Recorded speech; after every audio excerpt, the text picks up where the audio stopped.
No, but you can't have a word that rhymes with mouth and it also be mouth. I know, I just said Brendan Routh. I gave you something. Yeah, Brendan Routh isn't a thing. It's still a word. Give me a thing.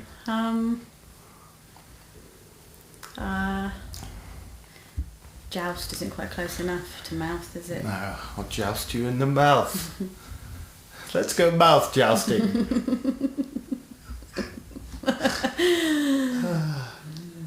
He was the king of the mouth jousters, known through all the 9 realms. That if you pissed him off, he would joust you in the mouth. We need to give me rules next time. So I was just coming up with things that... So if you want it to not be names, it has to be a thing. You need to be... Well, I did. I said specific. a thing. No, you didn't. You said a word that rhymes with mouth. Mouth. Brendan Routh. Let's do words. Do you wanna get vocal? And talk all about shit we think we know? 'Cause I'm high And I'm drinking wine. we're feeling fine. So let's get vocal tonight. The Harmony Hounds Get Vocal. What he said. Hello, and welcome to this week's episode of the Harmony Hounds Get Vocal. What should we talk about? Last week's episode, which was how long? That was, I don't know, 2 weeks ago now. Yeah, no, probably. But that took a lot of work to get up and edited and Well, stuff. it was a lot longer than the original material. Yeah, it was. But it was fun doing it. It was lots of fun. I'm sick of hearing it now because I've heard it like a million times. No, I'm not. I listened to it today It's actually. still funny. And it's still funny. It still makes me laugh. But it's something you want to revisit in 6 months. Yeah, time, yeah, maybe. 6 months time. Yeah. Let's put it back on and listen to it. It's funny. I love the end section. In the year 25. It's just so funny. Although my personal favourite is in the year 12/9/12, which isn't even a isn't even rhyming He years. starts going back in time.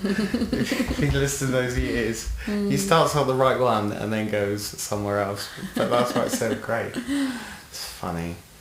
So yeah. When did we last see Alex?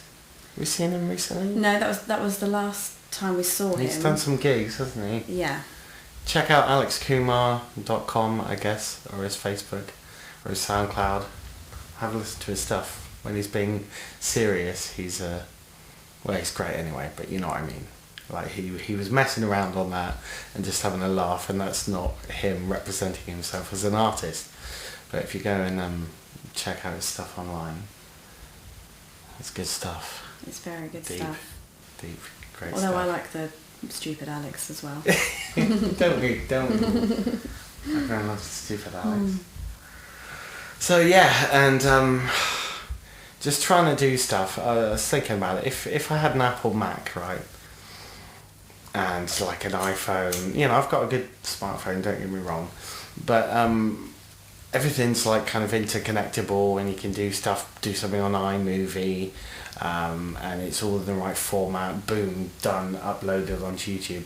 When you haven't got that and you're trying to do things with like a half-broken laptop and with, Windows Movie Maker software that you've downloaded, which is free, and then you find out you've got to convert files into different formats because certain programs don't take certain formats, and then you do that, and then you export it, and then you've got to re-export it into a different format, and it's like, oh my god!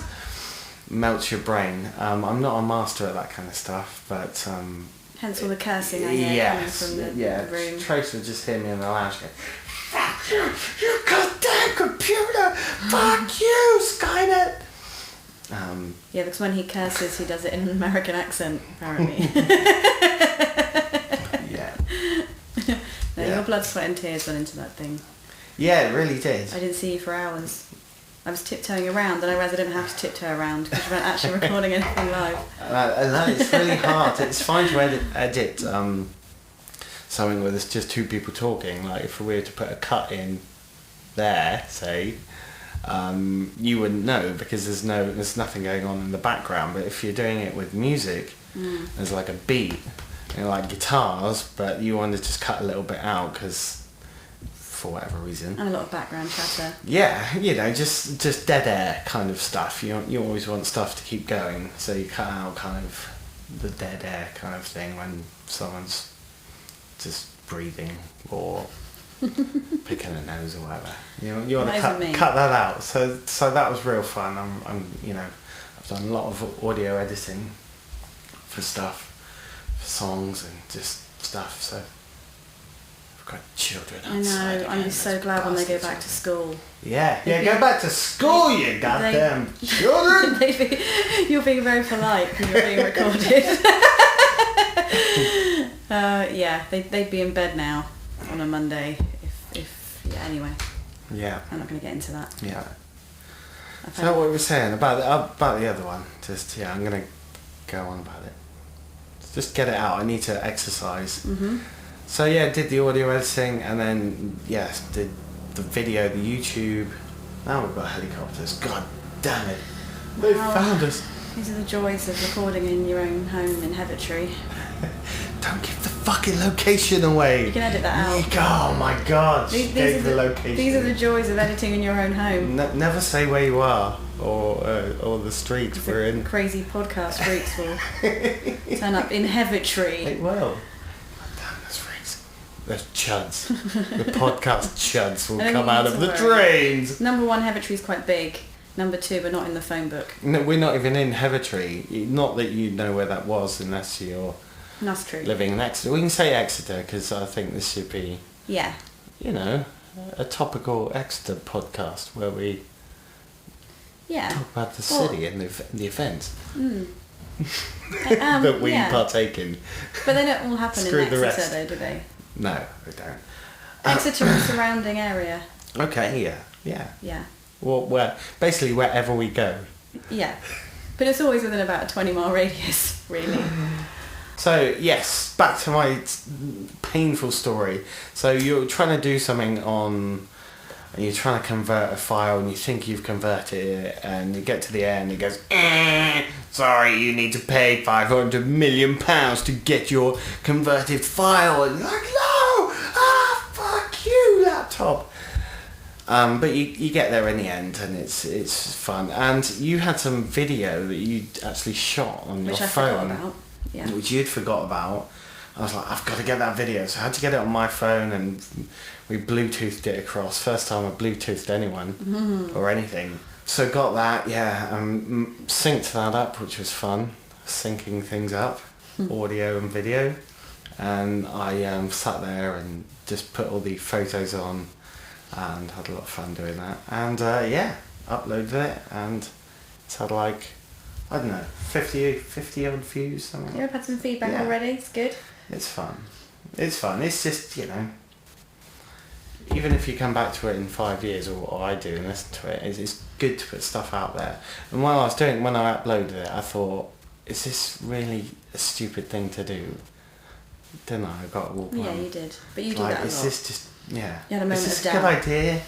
Will anyone find this funny? Is it going to offend loads of people? Well, if it Is offends you, turn Kumar it going off. to tell me to turn it and take it off? Not that any of it is offensive. It's all, everything is said as a kind of It's tongue-in-cheek. informative, It's also tongue-in-cheek. It's also a group joke. of friends having a laugh. So you either take it for what it is, or like I just said, you don't listen to it. It's as simple as that. Yeah, I think if you didn't like it, you turn it off within the first, 5 minutes. Even though for Cowboy Jesus, you listen back to that and listen back to it a lot. You think that it's scripted. Yeah. There's those bits where he's playing guitar after we've done a chorus, and everyone's like laughing, and then the laughing fades out, and he just comes back in with the lyrics, and you're like, what?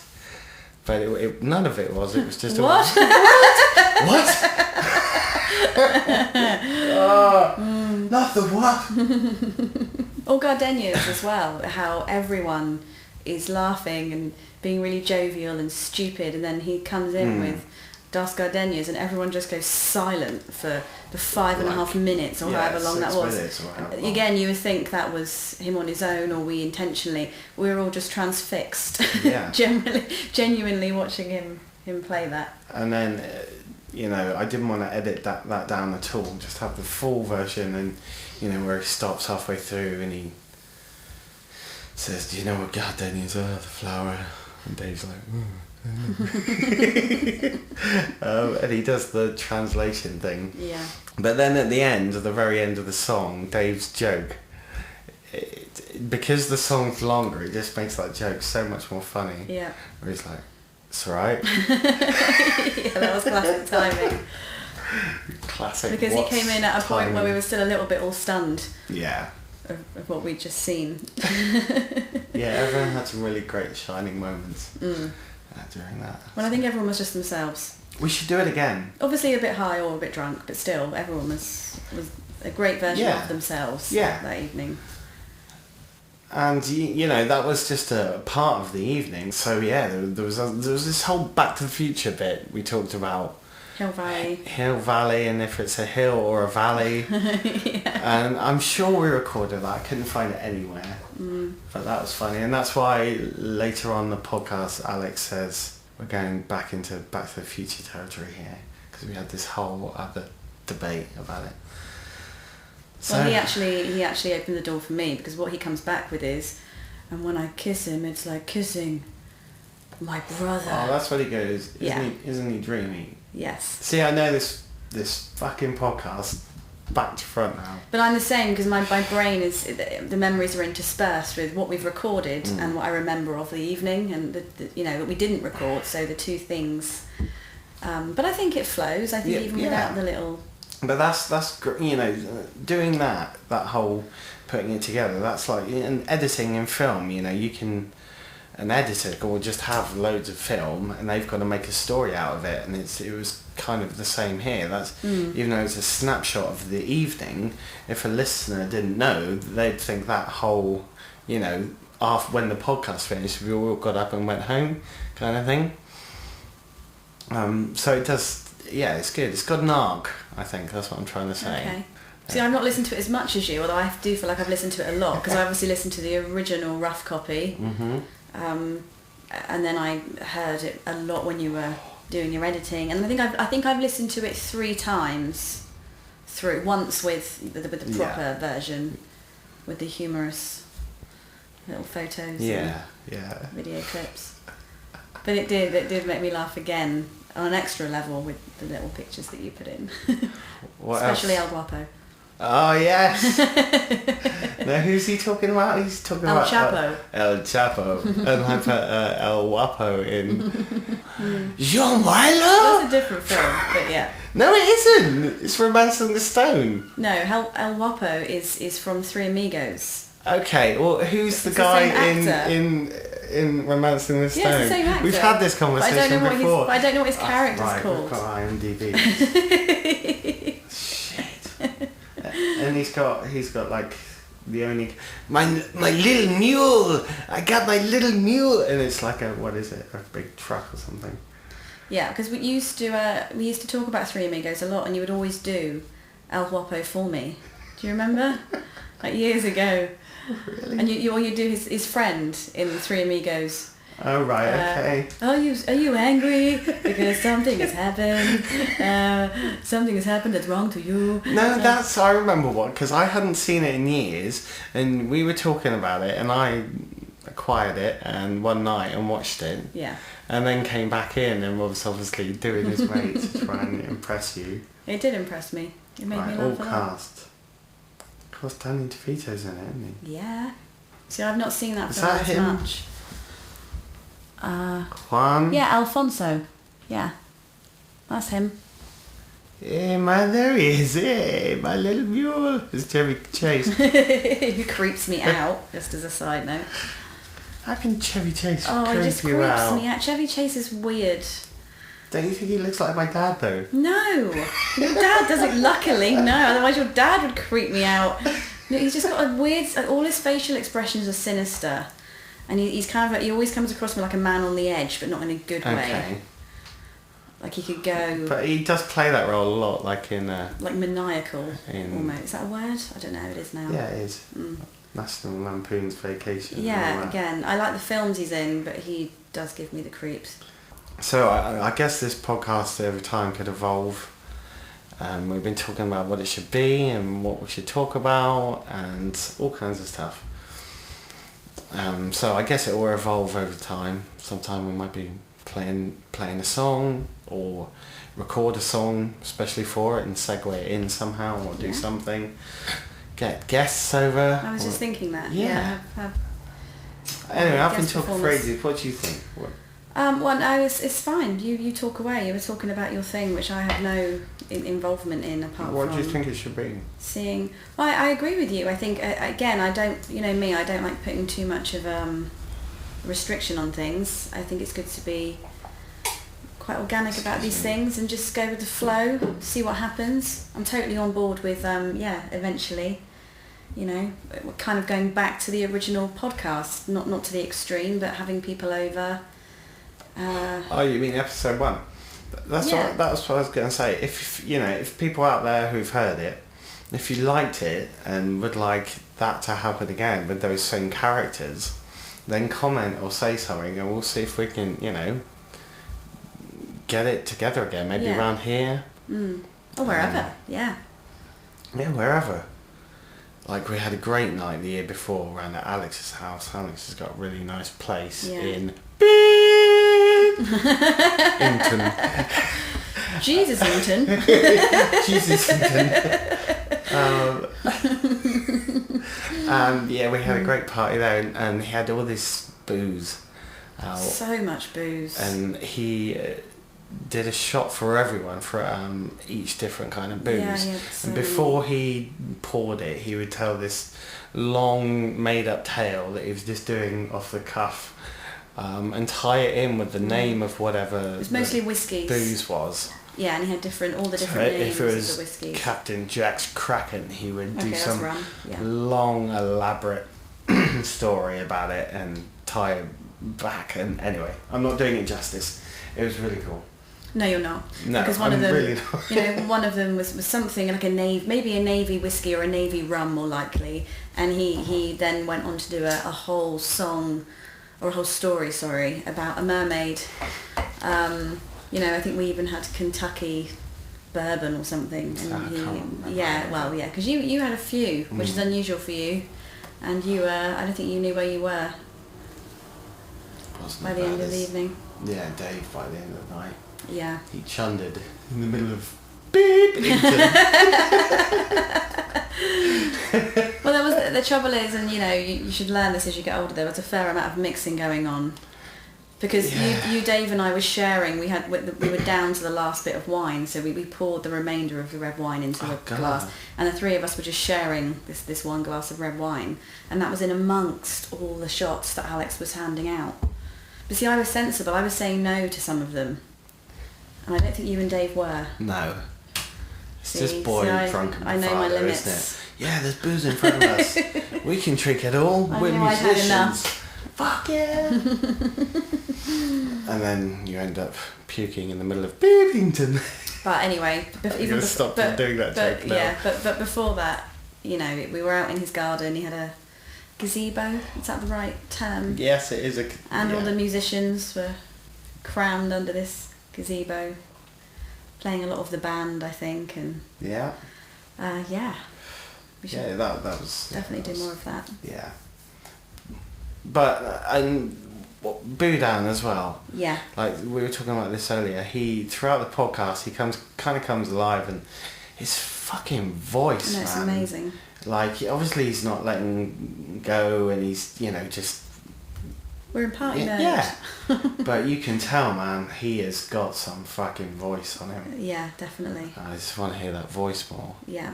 There's some stuff with you and him together. And a bit of his Bob Dylan wrote a song. It's fucking hell, man. It's gravel-tastic. Yeah.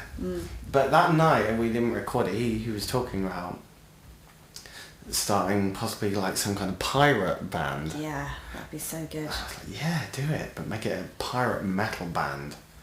like you still talk about pirating, but in a metal kind of thing. That would be great. He's got the look as well. Yeah, yeah. He totally pull it off. So that was episode 1. Episode 2. Here we are. Here we are then. What are we going to talk about? We should talk about our weekend maybe. So Yeah. far, because I was all week really overexcited about the bank holiday weekend. For one thing. The weather hasn't been that great. No. But then we're in What will we expect though? Devon, in Exeter. When is it? Great. We're in England, We're I in think. England, yeah, that's The major point. As I look out the window now, there's many shades of grey. But some blue sky, I see. There's about 49 different shades, I'd say. But it doesn't matter because when we did our gig yesterday, it was That wasn't yesterday. Saturday. Saturday. We're on Monday. So it's, no, it's Bank Holiday Monday. Yeah, the bank I was gonna holiday's talk throwing me about off. that. So yeah, it's Bank Holiday. We're off work, and it's, I don't know what time in the evening. I don't know, maybe 8. We're sat in our conservatory, looking out at the many shades of grey. The birds are tweeting furiously. So yeah, we did a gig at The bank. the bank in Exmouth. Are we allowed to say where places are? Of course I'm we sure we are. are. It's not Yeah. someone's house, that's a pub. I think people know about the bank in Exeter. I don't think the landlord and the landlady are going to be too fussed. Okay. Yeah, and as I was saying, we were lucky. It was a nice day, so we got to play outside, which we played the bank a few times, both inside and out, and it's Yeah. great both ways. But I do love that little outdoor stage, and because we played there last year with the band as well, it was really nice to go back and do it, the two of us in Harmony Hounds, and get Yeah. to play outside again with the hay bales and the cider That was good. I'm glad they Cider had the hay fest. bales. going on in the background. The hay bales are great. I love playing on stages with hay bales. They should all have them. And yeah, we had quite a good crowd, and we Yeah. had some friends and family come along, and obviously half the chicken slacks were there. Oh yeah, To that's begin what I said. Local friends, musicians who we met through gigging. The Chicken Slacks, you must know them. They're local famous kind of band. They're great. A great country band. Really turn it on and get the crowd going. Yeah. And I just love watching them. And I love singing along. We've been to see them many times. They Yeah. had a good dance. And they've recently had a change in guitarist. Yeah. Previously they had Dick Jameson. Who I think his real actual name is James Dickinson. Oh right, okay, my mistake. And now they've got Steve Ewing. It reminds me of a Star Wars thing. No, his name's Ewing, but it's spelled Ewing, and every time I see it I think Star Wars. Like, even though I don't know if there was an E-Wing in Star Wars. Possibly. I know there's a X-Wing. Maybe there and should was be an a- E-wing. Was there an F-Wing? I don't know. I don't know. Anyway. Ewing. So he's great. He's playing electric guitar and singing, and yeah, he's a great addition to the Slacks. And I just love doing gigs with them because they're great guys and you have a lot of fun. Bit of banter. Yeah, bit of banter. Richie, you know Richie, Scottish guy, always got a joke to tell and a bone to pick. No, he has got a bone to pick. An eye to poke. An eye to poke. A rib to pinch. We played, so how many? I've got the set list in front of me. We normally play 2 sets. Of about 10 or 12. When we were in Slip Down Dog, and when we were getting towards the end and doing a lot more covers and functions and stuff like that, we were doing about 12 songs per set. Yeah. But of course we had the extended solos and bits like that. Of course we can't have the extended solos when it's a duo, because it's not like I can turn around and go, give me a solo, me, yes, woo, and so we have to play more songs. So we're playing, how many songs is that? 31 songs, Yeah. but we played Gonna Have a Good Time, which ties back to the last episode, because Alex said play Gonna Have a Good Time, as you probably know if you've heard the other podcast. And I was like, yeah, I want to play that song again. So we played it on Saturday. And yeah, it went down well, actually. It was cool. So 32 songs. Yeah. 2 and a bit hours. Yeah, that is stamina. Yeah. When we take stage, we don't want to leave, I tell you. And it's great doing that many songs. You know, I've done gigs, you do half an hour or 40 minutes and you're just warming up by then. Yeah. But it was cool. Should we go through the set? Well, maybe you could pick out some of your favourites. Ooh. Maybe some highlights.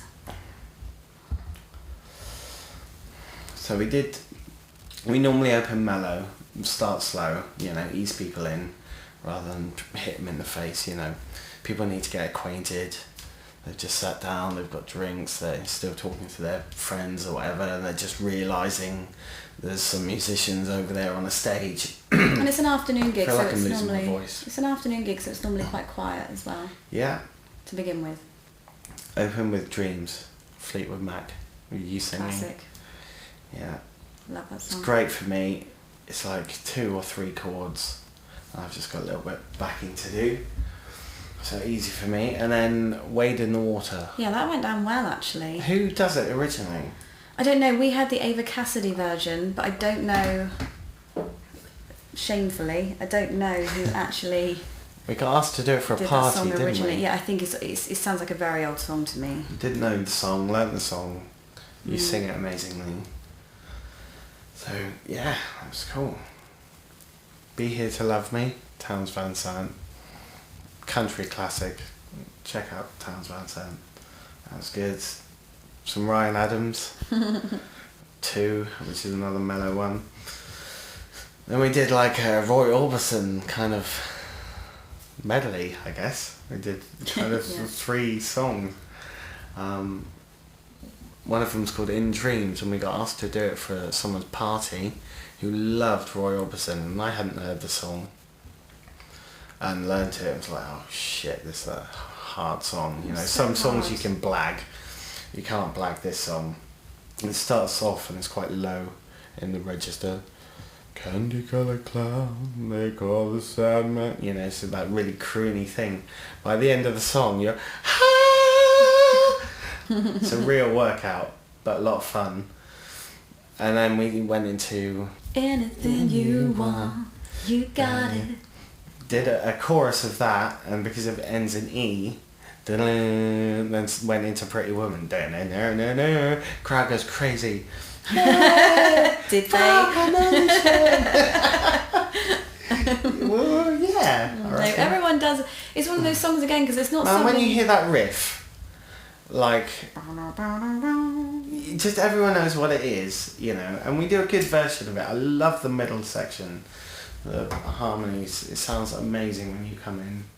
Pretty woman, stop. That's exactly how I do Yes. And then we did some Robert Plant and Alison Krauss, Gone, Gone, Gone. it. I love it. Yeah, and it's a good song to represent what we do, because the whole song is sung in harmony. Yeah, pretty true. much. Yeah, it's true. That's great. And then, Do I Ever Cross Your Mind, Dolly Parton. And we've been playing this song for a while, and it's one of those songs. Some songs you learn and they're easy, and you've got it. Other songs you feel like you're always learning them, and I don't know why. Just this is always one of them. Yeah. And I think I had it on Saturday. Well, I've never noticed you I not didn't having make it. one But fuck up, and I felt I was performing it. well done, you. Thank you. It was good. It was good fun. Well done, you. You sing it. You sing the lead. Well, it took me a while as well, but you know, again, as you say, we've gigged it a lot, so I'm very comfortable with it. I'm always paranoid because we did it at John Gandy's, didn't we? That was different. And I fucked up. I just fumbled a couple of chords. I was like, oh shit. I don't even remember you messing up, but I just remember it being. Got it back, of course. You know, it's a bit of a strange crowd. So. And then we did Hang Me, which we knew from Inside Llewyn Davis. It's a great film. It was one of the earliest songs we did as Harmony Hounds as well. So Train what's song. Yes. Train song. I heard it on this soundtrack, and it's an old folk song. Please Read a Letter, more Robert Plant. Harvest Moon, Neil Young, classics. That don't impress me much. Squeeze The pop country. Ah, the puntry. Do you know what? I like singing it. I know you do. I like playing it. It's fun. I never liked that song or her at all. No. And I was like, basically, when you play parties and events and kind of thing, one of the things we offer as a service is, what do you want us to play? You tell us what to play, we'll learn it, and we'll play it at your party. And as a result of that, you get asked to do songs that you wouldn't normally do, which is both a challenge and a lot of fun, and sometimes frustrating. And sometimes surprising. And surprising what comes out. Sometimes you never do them again, and as soon as we played it on stage, I like rip up the song lyrics, go, we're never playing that again. Like, really? Like, what's that song? Oh, don't. Okay. Because I quite like it. I know you do, but we're just different ends of the... Yeah, we are. Different sides of the But I think with Shania, I think the thing is, it's something we wouldn't, as you've just kind of explained, something we wouldn't normally do off our own backs. Yeah. So that's what I put into the surprising category, because actually people do respond quite well to it. Although we would never have thought of doing it. And it also, I'll be honest, it reminds me a bit of my uni days doing karaoke. Yeah. Only now I probably sing better than I did then. So it will, hopefully. So it's, so there's, two levels. I like the response, but it also I have fond memories of the song as well. It's hard to do because it's such a big, kind of band rock produced song, rock country. It's kind of hard to do it on acoustic guitar and vocal, but we kind of do it well. I've got to do some crazy backing vocals. The harmony pedal as well. Yeah. In that song. You love the harmony pedal. only on like the real country produced stuff, when I can do it just underneath you. You know what I mean? So your vocal is here in the forefront, and my backing vocal is just below you. If I can kick on the harmony pedal just to give it that country twang, like they do. You listen to backing vocals on country records, and holy shit, there are a lot of backing vocals, or there are a lot of people singing them, at once or in different takes. It's the kind of thing I find fascinating, like listening to backing vocals and figuring out how they did them. I love it. And then trying to do it live. It's so much fun. Or even, we're going off set list a bit now, but just to talk about the harmony pedal a bit, when we did Happy for New Year's Eve, when we did more of a pop, we incorporated more pop songs into our set list for obvious reasons. And it worked really well on that too. Yeah. And, when... I could talk about this for ages. When it's stuff like that, as you said, the more kind of poppy, playful kind of stuff, it doesn't really matter so much. If it's a real authentic song like Be Here to Love Me or Two, or In Dreams, I would never dream of using it, or in Hang Me, because you need that relationship between my voice and your voice, just that simple thing, and that alone is beautiful. Well, it wouldn't add anything, would it, either? It would just... No, it would just be, silly. So you can have fun with technology, but just don't overuse it. Know when to use it. Know when to use it. And I use it like 3 times in the set, and when I kick it in, it gives that little thing, and it sounds good. It's like... Well, then, it makes me laugh when you do this like every other gig when you use it, because you forget, you forget it's on, and you talk through. Thank you very much. And there's like and you 3 of me in weird harmony robot. go, thank you. Yeah, the harmony robot says everything in harmony. Oh yes. What's next? What do we do? Louisiana Woman. Love it. Mississippi, Maine. Awesome, lot of fun. Jackson. Took us a while to get around to playing this one live, but we've done it a couple of times now. Yeah. And it's just good. The classic Johnny Cash, Jackson. Go on, Jackson. I think it's another country song that most people know when they hear it. They recognise it instantly. Then we closed the first set with Islands in the Stream, the classic Dolly Parton, Kenny Rogers song. Did they write it? I presume they wrote it. So yeah, this one took us a while to learn because it's a hard song. Country is a hard genre to do. I mean, some of it is just 3 chords, bum baka bum bum bum baka bum bum. You can get away with it. Other songs just come out and they've got key changes, they've got harmony all the way through, and the harmony changes. And sometimes the females are the lead, sometimes the males are the lead. So it took us a while to learn Islands in the Stream, and because I'm so fucking anal with this shit, we had to get it perfect, precise. It was written by the Bee Gees. Oh, of course it was written by the Bee Gees. I just wanted to double check while we were talking. Because, Islands in the Stream. yeah, no.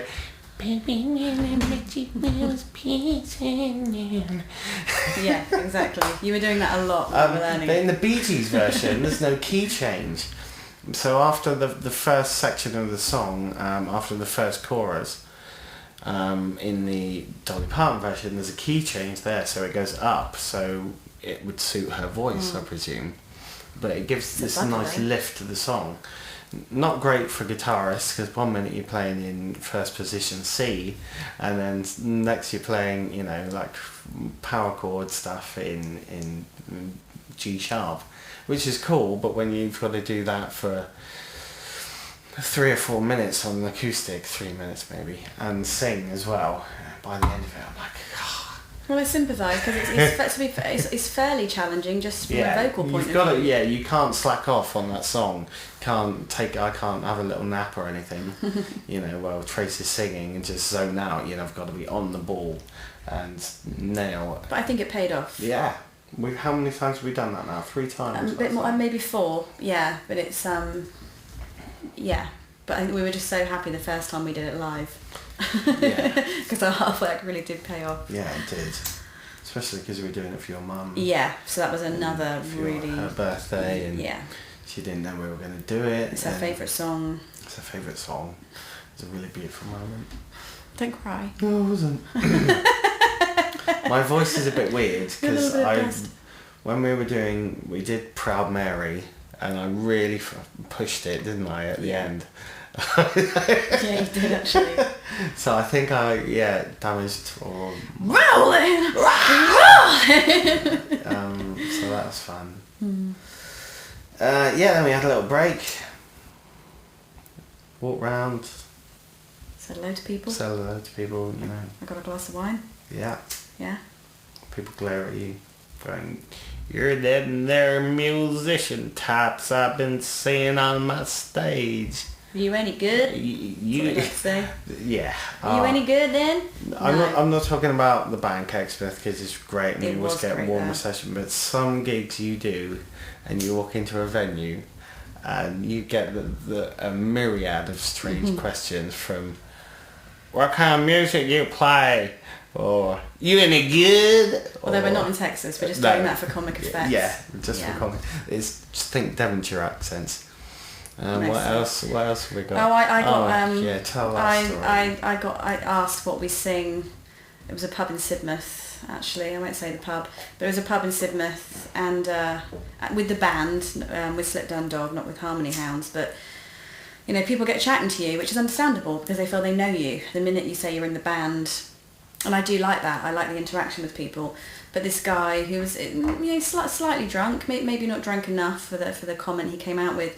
But when I said that we did country, and he asked which songs, and I said, "Oh, I sing a bit of Dolly Parton," and he said, "Well, you haven't got the tits to sing that, have you?" Do you remember that? You haven't got the tits to sing that. Which is a fair point, but still has no relation to us singing. I've forgotten what I said to him. But that's, you know, when you told me that, and it's one of those moments you wish you had you thought of the comeback at the time. Yeah. And I was like, well, Dolly Parton didn't even have the tits for that, you know. They weren't real, dude. But then as we were playing that whole set, him and his friends were chatting about my boobs for the duration, so there's stuff you have to put up with. Yeah. I'm sure they went home and had a nice long think. It was funny, just all the things you can focus on. Anyway. Yeah. Shit that happens at gigs, I tell you, it's funny. It's not drunken students falling into your monitors, which has happened a couple of times, or Yeah, a couple of times we've done gigs sat down and you kind of planted in one spot and there's like a drunk guy dancing and you're so worried he's going to kind of walk into the mic and you can't, if you're stood up and singing you could kind of get away from the mic a bit, but when you sat down it's like, you know, if he falls into you, the mic stand's going into your guitar, you're going back, he's going on top of you, and hopefully you'd miss the fucking drummer. Worst case scenario, shit like that, it's never happened. Sometimes you get a mic in the face or in the teeth. Yeah, I've had a good one of those. Right. And I know you've had many, but I had my first one about a year ago, didn't I? And it was great because it was a happy dancing couple. They were jiving, which was amazing, and they were really loving it, but they didn't really gauge how close they were in proximity to us. And yeah, I think when he lifted his wife up to do a spin, it hit they hit the mic stand, and then in mid song and having a mic touch your teeth is like, it's like that kind of biting on tin foil thing, you know. It's like two things that should not come into contact, like a metal microphone casing and teeth. They should just come nowhere close to each other, and when it does, it's fucking horrible. And you're like, ugh, but you kind of keep singing the song. Yeah. Oh, I tasted the blood when that happened. I carried on going. Nice. Yeah, it was more of a lip bash on the teeth. And also another gig where I had to that student was so drunk and he kept knocking the Roland over. He kept knocking So in the end I was actually holding him away. Yeah, so I was actually holding his head with my hand whilst I was singing, until luckily his slightly more sober friends came and took him away. And they left the building. Oh my god, we're getting back into the stories now. I'll just tell this one. You weren't in the band at the time in Slip Down Dog. We were doing a gig in Bleeps, Mithington. Yes. Oh, yeah. No, well. These two girls come in and they're fucking pissed off their little heads, and they're wearing skin tight leopard skin kind of stuff. As you do. As you do. One of them turns around, she's preggers. Just like full on kind of, you know, almost giving birth there on the dance floor, preggers, pissed out of her head, dancing away, and you're like, oh my god. You sure she was preggers and not just a bit? Proper preggers. Okay. Like, almost crowning. I know which pub you're talking about as well. So some of the stuff you see, it's funny, it's great, it's people having fun, exactly, that's what makes it so good. Yeah, and you get to see them in their most visceral sometimes. Yeah. It's funny. Anyway, absolutely. Set 2, we did To Be Young. What film's it on the beginning of? Which song are we talking about now? Sorry, I was zoning out. Young man, when did you wrong? Oh, I don't know what film that's in. Maybe it's one I've not seen. No, you have. I'm sure it's like 40-Year-Old Virgin or one of the Judd Apatow films or something like that. Anyway, did that into Texas Cooking, which we love doing. Yeah, it's fun. Great country song, Guy Clark.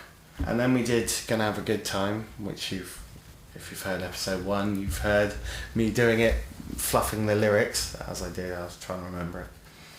But I forgot a line as well.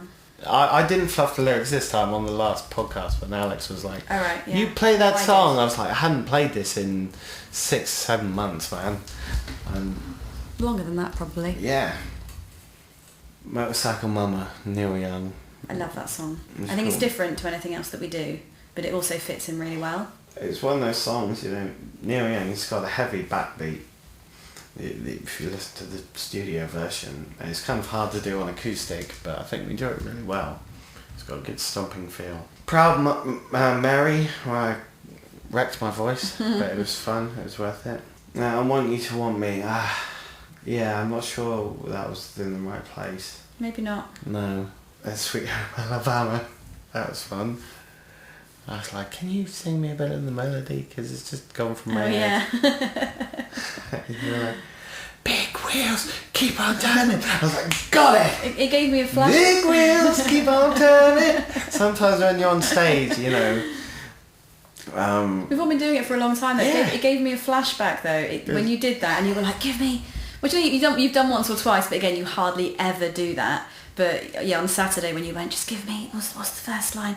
I just had a flashback to being about 7, and I used to do all the plays at primary school and be in every play going, every musical going, and I would learn everybody's lines. And I had this memory just for that split second of being 7, Heathfield Primary School, on stage with like my friend Darren, I think he was called, and he didn't know any of his lines, and literally for the whole play he was looking at me blank face, and I was going, and then he'd say his line, then he'd go blank again, and I'd go anyway, it's a silly little story, but yeah, I had a really good, much better memory back then for remembering everything. It's okay, and we were a bit more relaxed on this gig, I think, than we would if it was an evening kind of thing. And I just really like it, you know. I just really enjoyed it playing. There are many reasons because we were relaxed. There are many reasons we're more relaxed. So we were more relaxed. Yeah. We've been doing it for a long time now, Yeah. and we're very comfortable with each other, and we know the set really well. We've also played the bank a couple of times. Yes, it's the 3rd time that the 2 of us have played the bank together anyway. It's fun playing in the day as well. It is. It's a different vibe. Yeah. People are a bit more chilled out, and I think that makes us Yeah. feel a bit more chilled out. You know, no holding drunk people away from the stage. And you can come back and you can have your evening, where you're gigging in the evening, you got to leave. Sometimes you got to be there for 6 o'clock setup and loading. So from 6, and then sometimes you don't get back until 1, half 1 sometimes. So yeah, it takes up all your evening, like a evening gig. But a day gig, you can be home and have your evening, and it's great. It's awesome. I love it. Also, More day gigs. I think I'm maybe more of an afternoon drinker myself as well, and I think just the afternoon drinking crowd is different. Mm-hmm. They're out. I think they're there more for the music sometimes. Music, definitely, yeah. And can I just say on the back of what we were saying earlier about our funny drunken patron stories and some of the but some of the silly comments we get, and you know, the bank is one of the places, but the afternoon gigs had some lovely hugs after gigs there, you know, with just random people that you've never met before that have just really enjoyed it, and you've made their afternoon, or you've helped to make their afternoon really nice, and they come and they want a hug after, and I think that's really nice. That's another part of gigging I really enjoy. That's good, because that's what I want this to be, you know, like a jukebox, hopefully, for people to enjoy, you know. Yeah. I don't want to go in there with some massive thing to prove, like we're this great thing. No, it's not about that at all. You know, even though I think we are very polished, it's good to go in and you know, play what the people want to hear, but still keep it in a kind of theme, which is the country, Americana, rock and roll kind of theme. Yeah, but I hope it comes across. Well. But I hope it comes across that we enjoy it, and I think people pick up on that. Yeah. I think people really do pick up on that. Okay, Sweet Home Alabama, long train running. That was fun. I put the distortion pedal on for that. You were epic in that. Didn't know what the hell I was doing at the beginning. I just started playing, which is great when you can be that free on stage. You don't know what you're gonna do, but you just start playing. It's a great place to be or live on stage like that. And not all the time, because you need structure, especially when you're playing with a band. But when I'm free on guitar, and I can just dance like a crazy person, just, you know, nod to you and I want you to come in, it's easy. So yeah, we did that. One After 909, that was cool. Didn't do Maybelline. Come Together, another Beatles. People always like that. Yeah, because it's quite dark. We do quite a dark version with good harmonies. Your love lifting me higher. Do we do that next? Yeah. Yeah? Yeah. I like that song. I know you do. Yeah. Do you? I do, but maybe not as much as you. Okay. But I think I'm maybe not having objectivity as much as I should. Maybe I'm being too critical of myself as I'm singing that song, and I need to let go a bit more again and just enjoy it for what it is. Yeah, I just think you need natural ebb and flow within a set list. And before you bring it back up at the very end, you need to take it back down. And I think Higher and Higher does that. I love the song. I really like the song. I remember us discussing it one night. Yeah. And me saying how much I liked it, you know, because of Ghostbusters 2, but also just really like the song, but mostly because of that film. That's a dubstep. And yeah, and you saying we should do it and you can sing it, and I'd obviously not considered that. So yes, I do. It's got, you know, a nice place. Do you think people like it though? Yeah, I mean, again, we've done gigs where people haven't been that receptive. You know, some of the more dodgy gigs where people are a bit harder to please, And from my memory, people always get up and dance to that song. And, you know, like the couples get up and But dance to surely that people song. know it. It's a well-known song, isn't it? Yeah, and people like a bit of sap. Yeah. And it is, you know, it's quite sweet and And I like playing, you know, in the uplifting. original song, there's like these horn parts. But I kind of play that. Yeah. I learned that on harmonica. Yeah, it sounds really good. And so we've broken it down and kind of made it a bit more folk. Sorry, it just seems like it sounds like you're singing them bones, them rebels. Well, So what's he doing? Is he still higher and higher? Anyway, yeah, higher and higher. Yeah, come and watch this. 95, your triumphant ending Yeah. piece. Yeah, I'm pretty comfortable Which with that always now. gets the women going. They just love it when Ladies you play. love to dance. I would too. We're giving away our secrets on this podcast. Don't be stealing our set, yo. Because I'll be sending the dogs round. Yeah, but it's not me singing it. No one can do it like us or No. like you. No. Yeah, go on, try and cover it 95. It's a bitch. I challenge you. No, but the ladies do love in it. the original key, mind. Oh my God. Yeah. If See, we're doing a song like that, You we know, do you it were in the original key. saying your voice gets destroyed in what was the song you were talking about? Are you doing Proud Mary? Proud Mary. I do Proud Mary in the original key that Right. Tina Turner does it And in. your voice gets And destroyed. I'm a male. But that's me in 95 though, is Yeah, what I'm saying. yeah. That's why one of the reasons it is at the end Man, of it's the set. just fucking belter, and those last 4 choruses Yeah. are It's, just fucking bitch, but you nail it every time. it's when your breathing skills come into play. But yeah, but if I've I only was... hold on. I've only once seen you falter doing that, and that was when you were recovering from. I was getting ill. I was It was coming down when with you were it. going down with it. And I was off Yeah. work for a week Yeah. after that. And that was the only time on the last one. Yeah. You slightly faltered on My the voice just went... money in his pocket. Yeah. Just just Lost it slightly, yeah. completely. But that was a winter gig. You were coming down with something, you know. And when you're working and you're a vocalist, I'm going to do another podcast solely about that. Yeah. Vocal care when you know, working a fucking day job and trying to be a musician, and you come down with cold. Anyway, you did a great job then and on Saturday. Thank you. Then what do? We just did Life is a Carnival by the band. One of Richie's favourites. Yeah, Richie from the Slags. He said, you played Life is a Carnival by the band. Like, we haven't done it in a while, but yeah, let's do it. So we did it, and we segue before the last chorus. Before the last chorus, we segue Cecilia. Also by very high. Simon and Garfunkel, which it's really high because we're playing Life is a Carnival in E, and I'm not sure what the original key of Cecilia is, but we segue it in and play it in the original key of the band song. So then it goes.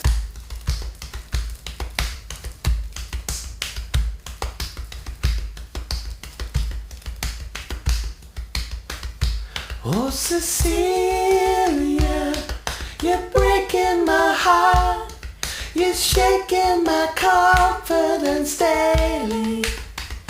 Oh Cecilia, I'm down on my knees.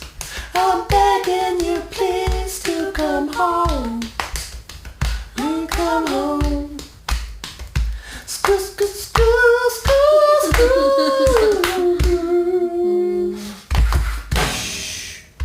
Good. Did it, boom, back into the band song. Finished that, slayed it. Went to Hound Dog. Pretty much did it all the time and Slip Down Dog. It was our staple kind of ending song. And when we started Harmony Hounds and Slip Down Dog stopped playing the set that we were, I was like, yeah, let's still do it. No, it wasn't in our set, but you know what happened? We were doing a gig, and I honestly cannot remember where. It's a bit of a blur to me now. But it wasn't in the set, and we just got to the end, and you know, some people want a bit more. Okay. And we didn't have the set that we've got now, and we can just keep playing and pull stuff out the hat. So you just said, I'm going to go into Hound Dog. Luckily I knew it because I, done it in the band with you boys. And I think ever since then, pretty much, and again, it's one everyone knows and everyone loves to dance to. Frustratingly, we've even done gigs where people haven't danced very much until the very end when they've had a few jars. Yeah, and they're like, wow! And they're like, Hound Dog, yeah! And I always really build it up, because the first line of Hound Dog is, you ain't nothing but Hound Dog. So what I do is, wherever we are, hey, Smeglington, you know what you are? Smeglington. And they're like, what? I'm like, you know what you are? You ain't nothing but a hound dog. And everyone goes, woo! Once the floor starts dancing, and it's a great point in the set. Yeah. It's a good one to end on. Yeah, it's good. And that's it. Harmony Hounds out. Boom. And that's pretty much our staple set, really. We change it up. We've got shitloads more songs in the songbook that we can pull out. Those are our staple country songs, I would say. Yeah, we have a lot more party country, repertoire, yeah, if that's the word. Happy. Uptown Funk. There's a few, like Superstition, I do quite often play as that well. funky music. I love play that funky music though. Yeah. Again, would not go in that set for that pub, but I love playing that. Or I love singing that, I should say. You play it, I sing it. So that was cool. Pack up the gear, clear the stage as quick as you can. Watch a bit of Slacks. I just want to say here at this point, this is where a band to me proves themselves. Mm-hmm. It's like, you've done your gig, now you need to get your stuff, especially if a band's playing after you, need to get your stuff off the stage quickly and efficiently as you can, and get it out the way of the other band. Now that to me is where a band proves their professionalism. Okay. If they're fucking lollygagging around on stage, drinking beer, speaking to their girlfriends, wanking off, the guitarist, it's like, just get the fuck out of the way. You've done your bit, you've the stage isn't yours anymore. Time's over. Time's over. That's when a band proves themselves to me. It's the professionalism in the setting up and the getting down, especially when you're on a bill with other bands. It's really important to have that. Yeah, and it's a skill within itself. And I've watched some bands, it's like, yeah, cool, you've got your shit down. Also, excellent use of the term lollygagging. Yeah. Which I don't think it's been used since 1942. But being in a band, the musician, I'm sorry, I'm going to go off on this one. No, I like it. I'll stop in a minute. There's more to it than just playing. Than just playing and singing your instrument. And wanking off, as you rightly said. Yeah, there's a lot more, and we'll explore that in other podcasts. Saw Antman today. We did. Went to Antman, didn't we? Went to Antman, the last people in the universe to see Antman. Well, you say or that. talk about Antman, so... We were hoping we'd be the last people in the universe to go God. see it. Do you remember the conversation? We had a conversation last night where people said, what do you want to do on Bank Holiday Monday? And I said, well, we do still need to see Antman. So if it's still on, we should go and see that. So he checked and he said, well, there's only one showing. Viewing left. Only one showing in the whole of you. universe. Yeah, and it's at 10 to 12 in the afternoon, this is. So my immediate thought was, I really want to see it, but it's the last few days of the summer holidays. There might be quite a few children and families I'll admit in there. you had great foresight. You should always admit I ever that. told you He the never listens to story me. of Darth Plagueis the Wise. Always right. Some say she was so wise she could even see the people that would attend a film screening of Antman. Darth Traces, you mean? Darth Traces, the wise. Got some popcorn, which was off or something. It wasn't right. Off corn. Yeah. So when a film comes out, it's always in the biggest screen, but later on during its release, when it gets to the end of the release, they downgrade it to the smaller screen, and it was almost as big as our fucking TV. Well, yeah, I mean, it's a bit of an exaggeration, but I know what you mean. Sat down, and it was packed with kids, festoon with little urchins Like a everywhere. plague of locusts. It was like that bit in what's that? Exodus. Yeah. Gods and Kings. It was like a plague of Oh, children under 10. fucking Christian Bale! There's a fucking plague of But locusts. what really makes me laugh. Fuck you, locust. What really makes me laugh is before we went in, you were like, "Oh, don't worry, it'll be fine. Whatever happens, we'll have a nice time." And I was like, "I know, but they smell funny." and Okay, 10 minutes later, I'm sat there going, "I want to Yeah. kill these fucking people next to me, It's shoving." a shame. It's a shame I can't do the facial expression on the podcast Yeah. because just turning to you and I was again, which always happens, I was actually the more calm one in the situation, even though I was more worried about it before. So every time another family came in, you would just Yeah. turn to me with this kind of. And he was clenching his fist and grabbing my hand. The more children that flooded into that It was place. fine once They the were film fine. started. It Apart was from they fine. do smell funny. Yeah. The children. But actually, no, the children do humans. smell funny. The humans smell funny. En masse. Yeah. Sorry, parents, but they do. But just very quickly before we talk about the film, to be fair to the children, they were very well behaved. There was minimal chatter for children of that age, and it was actually the parents that were annoying us more than the children in the end. Yeah, a little bit. Yeah. But the it's film- fine. I know it's hard. It must be really hard taking a family to see a film, and they're going to make noise. It's fine. I think I've just become a snob.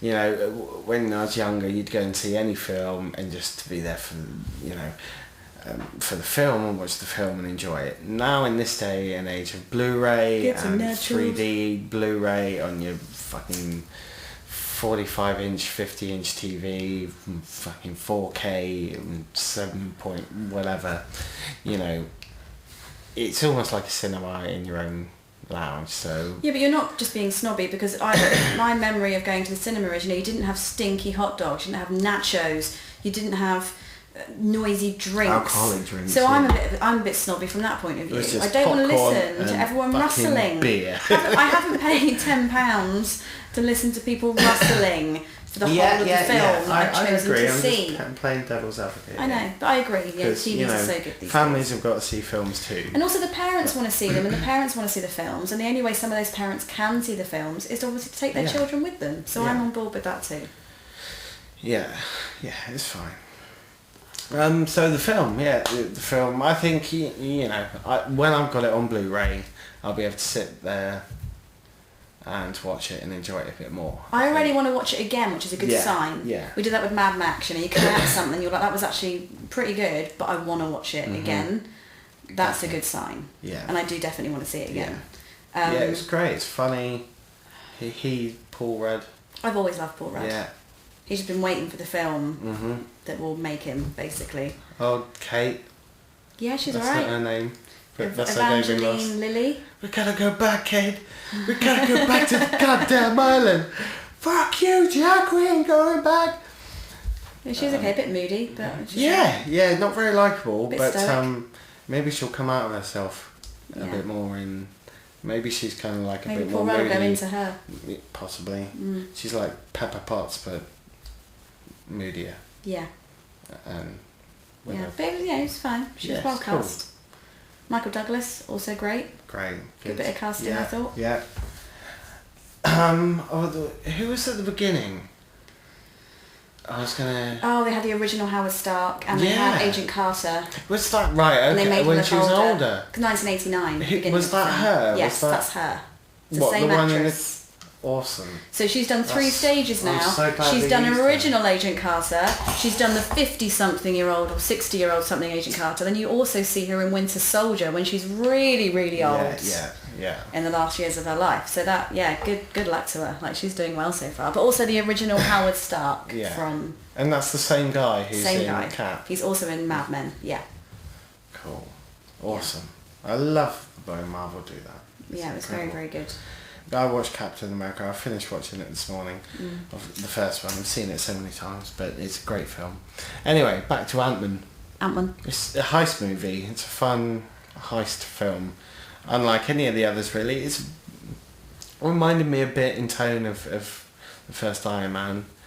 A little Really? bit. Out of any of them, if you had to compare it to any of the other 10 Interesting. films, I'd say it was closest to the first Iron Man. It's almost like an origin film. Yeah. Kind of. I know like Hank Pym is Yeah. the original, and you hear about him in the 60s and the 70s and 80s, isn't it? When he is Ant-Man, and they give you little flashbacks. But it's really about, is it Hank? Is it Hank, the second incarnation that Paul Rudd plays? No, Hank is the first one. Totally forgotten what Paul Rudd's name is. Hank Pym is Michael IMDb Douglas. Yeah. But anyway, so Hank Pym... It's because those goddamn kids were talking. I had a bit of trivia as well. Go. Or I read a bit of trivia, rather. Just, again, talking about Marvel at large, but it ties into Ant-Man. Age of Ultron. Yeah. Obviously, we saw that too. Really liked it. Not going to go into it and talk about it too much now. But Hank Pym, so the Michael Douglas character in this Ant-Man film, is actually, in the comics, the creator of Ultron. But they changed it slightly for Avengers 2 to fit it in with the storyline. Yeah, because he goes a bit... There were quite a lot of suggestions in Ant-Man about if you use it too much, it kind of messes with your brain, makes you a bit crazy. Yeah, That's what happens to Hank Pym. Side effect. That's what happens to the original Ant-Man incarnation. So he goes off and he goes a bit crazy, and he becomes swings. Ultron. No, he creates Ultron, Okay. and Ultron takes on a lot of his characteristics. Obviously, whereas in Age of Ultron, he takes on a lot of Jarvis and Iron Man as well. Tony Stark's characteristics. But I thought it was a bit of interesting trivia to go in there. Yeah. Nice. Kind of ties in. But I was thinking, do you know, as I was watching it, and again distracted by the fact the cinema was quite busy and getting a bit annoyed by people, but there was something in my brain when I was watching it where I was thinking, actually, I can see myself watching this a few more times. This is quite a bold statement because it is so different than the other Marvel films, but as a lot of people, and I think maybe you as well included, Guardians rates the highest in so far in my love of definitely. Marvel. Yeah, so I think if I had to pick a favourite, it's so hard. If I had to, it'd probably be Guardians. Something in my brain was saying, actually, on a few more watches, I wouldn't be surprised if Ant-Man became either my second or third favourite. Yeah. And that could just be personal taste. I don't know, but it's got a quality about it that I think is going to be a bit underrated for a while, a bit unappreciated. Yeah, but when you watch it in the again and again, vastness of the whole MCU, I think it's a very clever film. It's going to be great. And a lot of humour, which I like as well. Yeah, great. It's very quotable, like what's that film? Your sister and yours favourite film? Me and My Sister Cry, Hot Fuzz. Yeah. No. The one with Paul Rudd in. Oh, Come I love on, you, man. Slap at the bass. I love you, man. Yeah. What do you say? Hey, German. He's a funny Totes my dude. goats. I love it when he phones him up after the Rush gig. Let's go through the set. Like reel off what they're doing, just like what we've done tonight. Paul Rudd is a bit of Paul Rudd's a bit of a Chris Pratt. So he's got that likability, that kind of roguishness, attractive but really likable, and I think to both men and women, he transcends that you know what I'm trying to say. Sexual genres. The sexual genres, exactly. Throwback to, and they were saying in the 80s, they've been trying to make Ant-Man since the 80s. Yeah. And then when Stanley pitched it in the 80s, the studio, who I've forgotten actually what studio was at the time, but they decided to go with Honey, I Shrunk the Kids instead of Ant-Man. Crazy. So that was the big film of the time. It just got forgotten over the years. I'm so glad it was, because it's a brilliant version now, so I'm glad they waited to make it. But I was thinking as well, visually, in terms of what they do with Ant-Man, it is up there in the stakes of the Marvel films. It's really, again, it's understated, but it's even stunning. that ant, the one they enlarged, he looked great, and that must have been really hard to do. Yeah. But it was awesome. Yeah, I can't wait to watch it again. Unlike that photograph in San Andreas, which we watched. Oh, floating heads. We haven't got much time left. No, but was funny. We watched San Andreas. Oh my god. There's Watch no it. dialogue in that film at all. Funny. Yeah, watch it. We'll talk about that another time. But there's this photograph at the beginning. And with him and like, his dead daughter. Yeah, and they CGI'd like these faces on it. It's like floating. Oh my god, they did Back to the Future, and that photograph they did in that was like perfect. And that was in the 80s, so why can't they do that now? Anyway. So this has been fun. Episode 2. Boom. We'll be back. With more music and film chat. And adventures of music through the realms of gigging Deep as dark as Devon. Oh yeah, deep as Devon. And yeah, drop us a comment on the YouTube or on the SoundCloud. My voice is really going. I'll do warm-ups for next time. Don't worry, it'll be better. Monk us out. Bye then. Bye. You gonna do a little song? What should my song be? Don't know. Oh, now I'm on the spot. It's fine when you're... to cinema. Yeah, it should be like Magpie. And I went to see Antman today. Oh yes, we did, and it was very good with lots of little ants. Antman, Antman, Antman. go see it. You've been listening to another episode of the Harmony Hounds Get Vocal. We sure do hope you had a good time and that you'll come back and visit us again sometime. Because you never know what kind of crazy shit I'm gonna say. Or what kind of crazy shit Tracy's gonna say. That's some crazy shit. So until then, we'll see you. Peace out.